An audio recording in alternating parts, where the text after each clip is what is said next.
You are listening to the I Choose My Best Life podcast with Dr. Saundra Dalton-Smith, a show that is dedicated to helping you live fully, love boldly, and rest intentionally.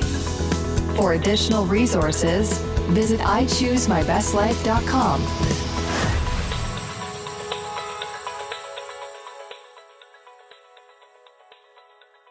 Are you tired of feeling trapped by the negative things you say to yourself about yourself?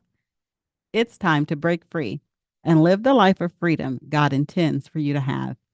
In my book, Set Free to Live Free, Breaking Through the 7 Lies Women Tell Themselves, I share some practical strategies to help you overcome those self-limiting beliefs and embrace a life of purpose, passion, and joy.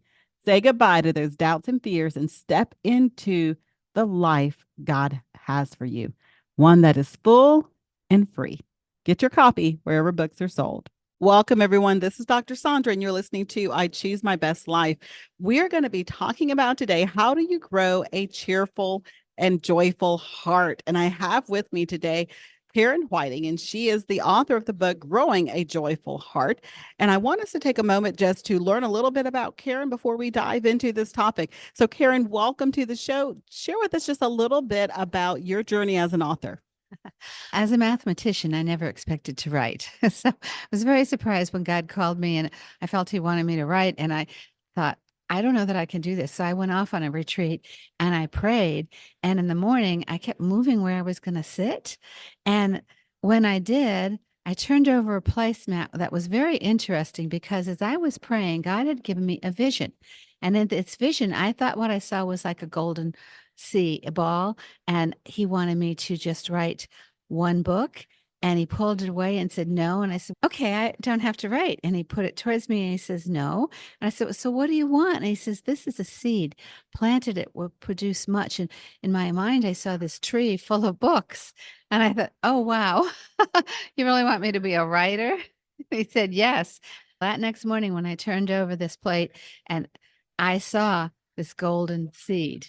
And it was like held by a cup of a hand with water flowing over it, which is his hand was in water as he held up this seed. And it had Proverbs 3:4-5 on it, to trust in the Lord. And I thought, okay, I'll let you direct my steps as it says in that verse. And I just didn't know what to do. So I found out about conferences, went to them, and it just snowballed into writing. And now I have 34 books out. What an amazing story, and just what a testimony, really, of how God can lead our paths to go from, God, I'll do this one book and I'll be done, to God being like, no, we got a tree of books that are going to be coming out of you.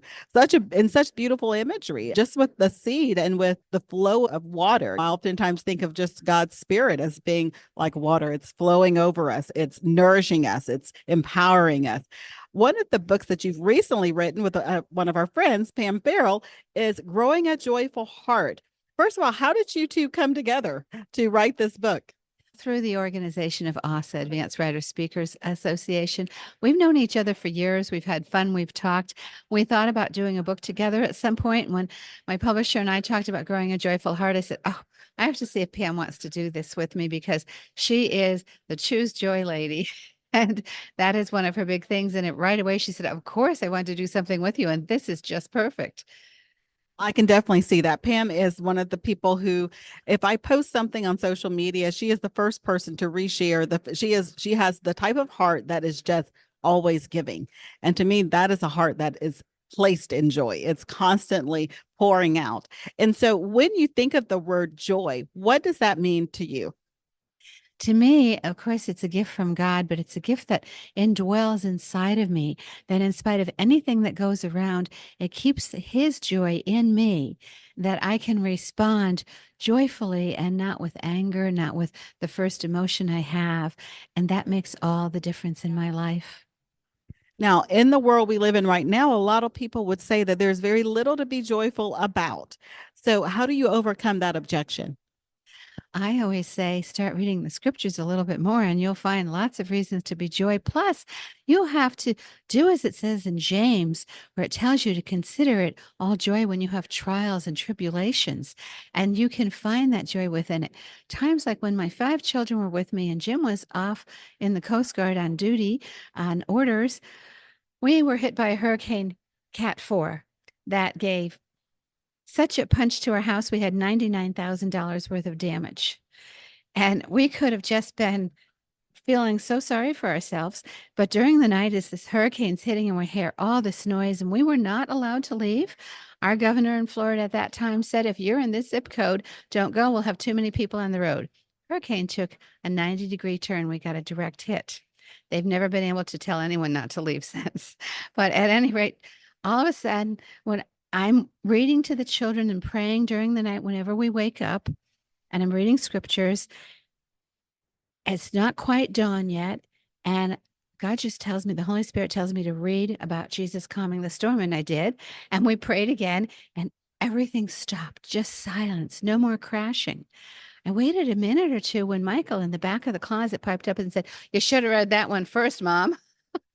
So right then we started laughing, and we found things that fell down and happened and things that didn't, of what was so funny about that we could rejoice in and look at things. And I had the kids and said, you're all going to have to help. I looked at the 2-year-old and said, Daniel, I'm going to put boat shoes on you. Here's a little bucket. Here's the window. You're going to start putting the water out the window. And he did.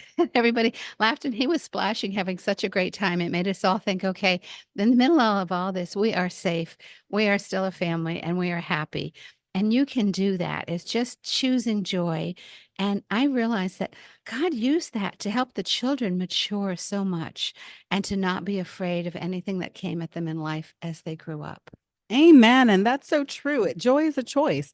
We have the ability that even in those storm moments, literally in the middle of a hurricane storm moments, to be able to choose joy, to be able to look at what we have around us, to determine how do we stand in this moment and still trust God. That is so beautiful. Love that what you shared. And one of the things I want us to transition over to is there are some keys that you state that we can use to help us really improve our situation with stress. What does that look like in the form of getting over stress to be able to get to that joyful place? This came from my reading and reflecting on Jesus in Matthew 11, where he talked about how when one demon left a person, that person swept out, but that demon went off and found 7 more and came back into that person. And I realized, okay, what you're saying is if we cast off a problem, unless we fill it with the right things, more bad things will come in. If you reduce stress and that's all you do, you have a lot more room for all other types of stress to come in. So we need to replace that stress with joy and peace. So I have 7 steps or 7 key ways to do that. The first is forgiveness. Let's get rid of any bitterness, anger, anything we have in our heart. And then the next thing we do is to look in God's perspective, to replace that stress with a different perspective, not the world perspective, but how does God look at things, so that we see it's not something that's a disaster. It's an opportunity for God to show a testimony and a change, that type of thing. And we have hope as soon as we do that. That's so good to be able to see that as a testimony, because how do you really even get to the testimony if you never have to walk through or do anything? We have to have those opportunities for God to show up. Yes. Even as we wrote this book, Pam, as soon as she's ready to start and starts writing it, she ends up in a coma in the hospital. And we didn't even know she'd live, but she did. And she comes out and says, I'm going to be able to do all of this, and we're going to be able to use this. And God's using what happened to her during that time, even now. But she didn't say, I can't move forward. No, it was, I have the hope that we could move forward, and God kept me here for a reason. Yes, yes. And that's a testimony right there that you come out of having that type of severe medical situation to then show up and say, hey, I'm growing a joyful heart in the middle of all of this. Yes. And so that's taking God's perspective on it. And then gratitude.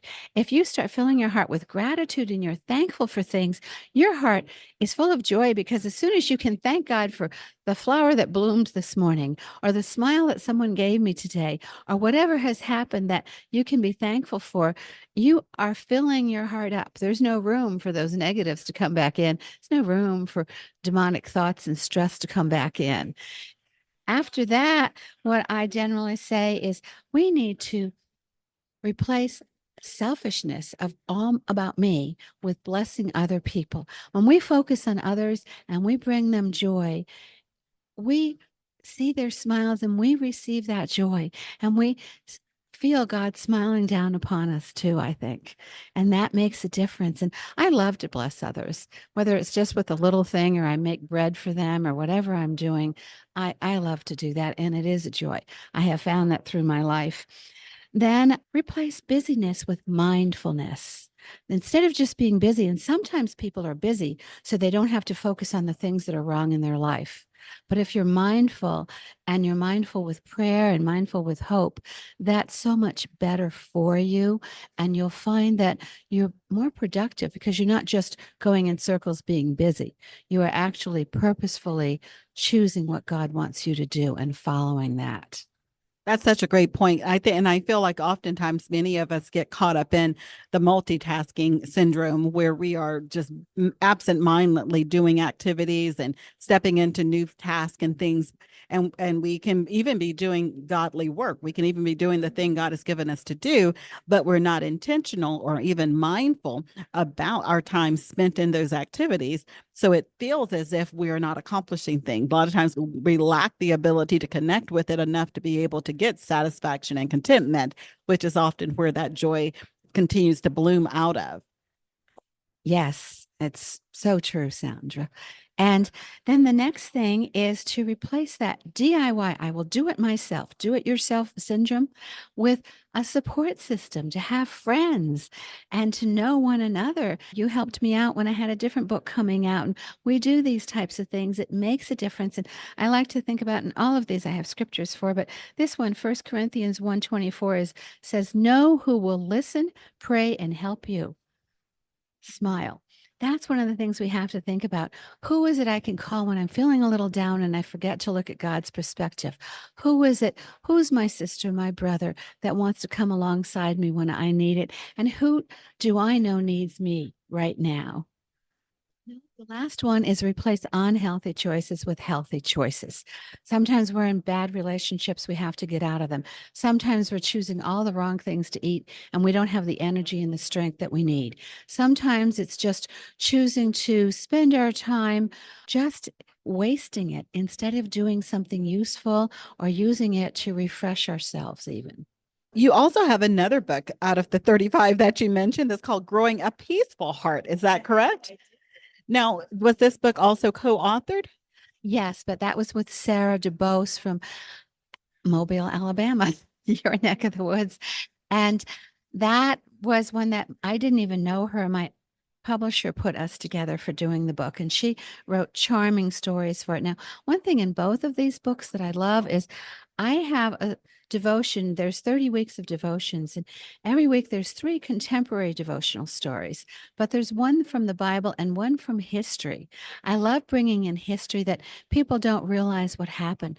In the Peace book, there's a great story about Prince Albert. Have you ever studied him very much? I have not. Okay, Queen Victoria's husband, Prince Albert, looked around and said, the only time men tend to meet each other is on the battlefield. And that's fighting, that's not of peace. And he wanted to do something different. So he decided they needed to have a World's Fair in England.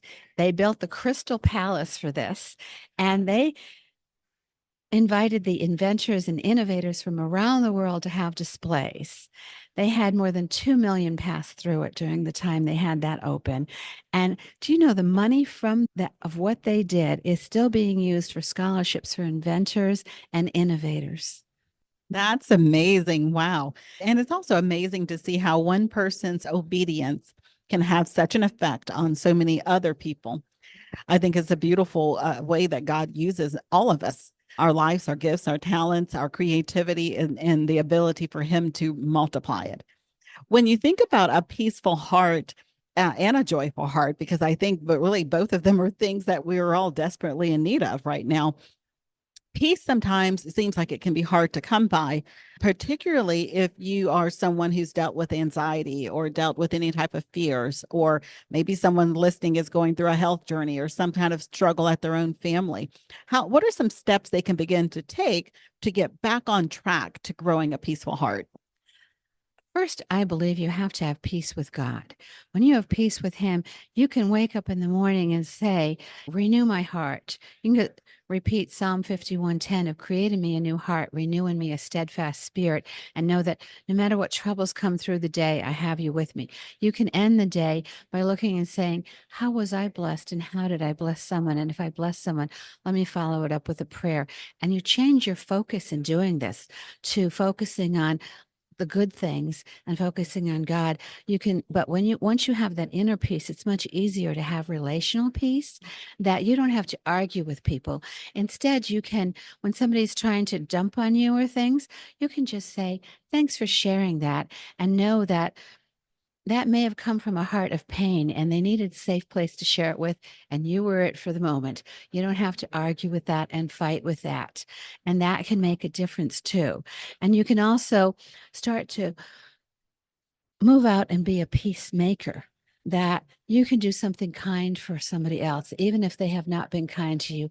I grew up with a father who was so kind, and I watched him. He became a diplomat for our family. If anyone was upset, he was never upset, and he could sit and calm them down, listen to their side, listen to the other person's side, and it made such a difference. And I can give you an example of that, of what my father did one time, if you have time. Yes, absolutely. Right. My aunts were very upset with one uncle because he was the executor after both their parents had died, the grandma and grandpa. And they were so upset because he never got things done in time and it was costing them more money. And he just said, what are they doing? So my father took his wife and two sisters-in-law out to lunch, and they were having a nice time. And he said, but of course, they started complaining about that one brother-in-law. And he said, well, you know what? He turns to one, he says, you were asked to be the executor, weren't you? Yes. And I said, no. They asked the second one, were you asked to be that? And then they said, yes. And he said, what did you say? I said, no. He asked the third one, what did you say? I said, no. And he said, since Frank was losing his eyesight, the only one left was your brother, Ed. And he said yes to his mother. And they all looked and said, well, you're right about that. But he was not the brightest of us. And I said, so he goes, you let that fall upon them, knowing that. And they decided, okay, they could never be upset with him again. I just went back to loving him. But my father also then said, would you like me to talk to Ed? Maybe I could help him and get that paperwork done with him. They said, oh, we'd love that. So he went over, says, hey, how are you doing? And how are things going? I know you must have a lot of work with being an executor. Would you like a little help from me? He says, oh, yeah, you're so much brighter than me. And it all got settled. But that's the type of thing he did to help peace. And if you can be a peacemaker and think, what can I do to help you both think, am I in the right in what I'm doing, or is there a way I can still love the other person? That's beautiful. We're chatting with author Karen Whiting. She is the author of Growing a Joyful Heart and Growing a Peaceful Heart. And Karen, I want to make sure people know how to get in contact with you, how to get a copy of your books, and to learn more about the work you're doing. You can go to my website, KarenWhiting.com, Karen with a K, Whiting like the fish, Whiting. And from there, you can find my social media and find me on Facebook and Pinterest. Because I'm a crafty sort of person, I like to put a lot of things up on Pinterest also. And you can find my books anywhere books are sold, because I'm with some publishers who get them out everywhere, as well as you can go to the book section of my website and order them from me if you want something autographed. Excellent. And we will include the links to your website as well as to these two books on the show notes so that you'll be able to quickly get in contact with Karen and to get a copy of these two books. And I'd love to hear, Karen, before we conclude our time, are there any new projects that are stirring your heart or that have you excited about writing? Yes, freebies for the people who want to listen to me. I'm going to very soon have a new front page of my website with some opt-ins, including you can get a free listing of those 7 steps to replace stress with joy and peace. And I'm working on a book on Bible archaeology for children with a friend of mine from Focus on the Family, Jesse Florea. So it's going to have the Bible story matched up with the discovery they've made in archaeology, a little bit on being a faith champion of how learning about that, you can use it to confirm your faith and defend your faith as a child or for the whole family doing it together. And then a hands-on fun activity that might be a science experiment, a game, or a craft to do. I love it. I love it. God is continuing to add more fruit to Karen's tree. So I pray that you continue to find blessings in the writing process. It's wonderful to hear all of the different ways that your gifts are coming alive and being shared through story. Until next time, everyone, live fully, love boldly, and rest intentionally.